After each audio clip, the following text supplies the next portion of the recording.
Welcome back. Now, as we've watched this Ebola case in Dallas, we've seen the CDC, other federal agencies, especially the Dallas judge that's on the scene there. We've seen a lot of misinformation, a lot of outright lying, a lot of no information, cover-up of what's going on, a blackout essentially. And we've seen reckless behavior modeled in order to try to control fear. What may be coming up next we can see in Liberia, and there they're cracking down very formally on journalists. This is reported by WND's Jerome Corsi. He says Liberia is stifling Ebola media coverage. The World Health Organization, first of all, issued a statement warning that the officially reported decline in new cases in Liberia coming from the Liberian government over the last 3 weeks is, quote, unlikely to be genuine. In other words, the information coming out of there is false to paint a picture that's a lot rosier than what's really going on. Now, the government there, in order to try to get control of that, to try to control fear by telling lies to people, is now cracking down on any information to outside journalists or to local journalists. They're saying that they're forbidding healthcare workers in Liberia from talking to any journalists without specific approval. They're justifying this, just as our government does, on the grounds of protecting the privacy of patients and healthcare workers. And they are telling journalists who want to take photographs or conduct interviews, video recordings of an Ebola healthcare facility, they will be required to now secure written permission from the Ministry of Health and Social Welfare. Yes, they're cracking down. And not only that, they have suspended elections that were due to take place next week.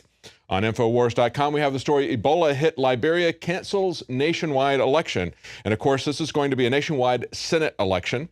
And that was scheduled for next week. That has now been shut down. President Ellen Johnson Sirleaf was exercising powers under a state of emergency that was announced in August to, quote, suspend any and all rights ordinarily exercised, enjoyed, and guaranteed to citizens.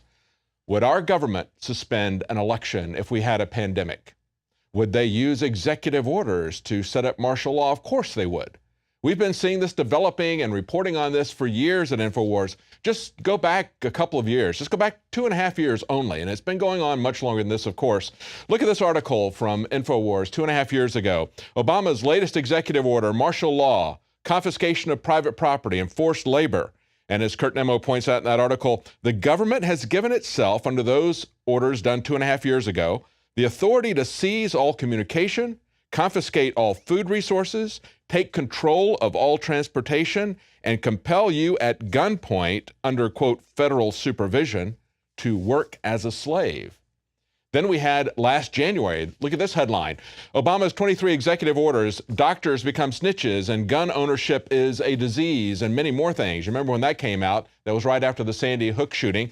Then in January of this year, we have Obama announces plan to rule by executive order. We're not going to take the time to go over all these many articles. There's so many articles that InfoWars has put up, so many reports about Obama's executive orders. But just look at this. Just 2 months ago, Paul Joseph Watson's story, Obama signs executive order to allow detention of Americans with respiratory illness. Preparing for this, even before he said, that was a month and a half before he said there was absolutely no risk of Ebola coming to the United States, having meetings with the CDC, pretty much unprecedented for an American president. And of course, at the same time he was telling us there was no chance it was coming, they were putting in orders for 160,000 hazmat suits. And then finally, just 2 days ago, we see the Connecticut governor declaring a state of emergency over Ebola as a precaution. Yes, would they do it? Certainly they would. This is one of the many things that we're concerned about. It's not just the disease itself, but how they will use it to set up martial law on top of the disastrous pandemic. A lot of incompetence and a lot of hands off until this thing gets out of hand, and then they will come down with an iron fist.